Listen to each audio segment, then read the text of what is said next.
works. And you said the way they play the game, I would say that football's hard, right? I know I can't do it. I probably never could.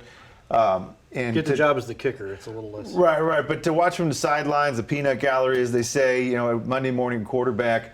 But I wonder, compared to when you were playing as robustly as you did, and now, are the players coddled now, and the quarterbacks can't be touched, and there's too much finesse, or do you think it's still every bit as the rough and tumble that it was when you were fully engaged in it? Do you care? Well, sure.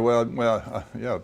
It's still it has changed. It changed considerably, I think, because it used to be just when I first started playing. The tight end position, for instance, has changed. From when with first tight ends were the guys like Mackey and Ditka that really were converted to from another position, either a fullback or something like that. As far as the players, so the whole game has changed as far as more to more of a passing game. So you see outside receivers at skill positions, and those guys can do a number on running and catching and that's came along because they've developed those guys in college. But then the quarterback's the same way. If the guy can't throw the ball and if he's not tall enough to look over somebody, you're not going to be very successful at it.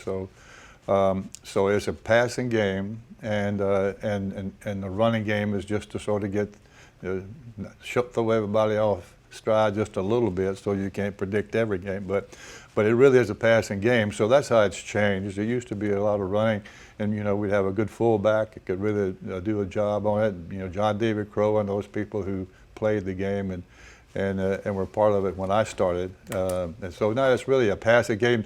You used to have two tight ends on the team. Now you got 5 or 6 tight ends, and that just testament to the fact that that position and where you're placed on the field, it gives him more room to maneuver. And so if you can get a guy that can run and move around a little bit, split him out 5 or 6 yards from the deal, and you give him some room to run, then he's got a good idea. He can go inside or out. As far as instead of deep sidelines, you're kind of limited to which way you can go as outside receiver. So if you can run as a receiver, as a tight end position, you're a valuable asset to the team.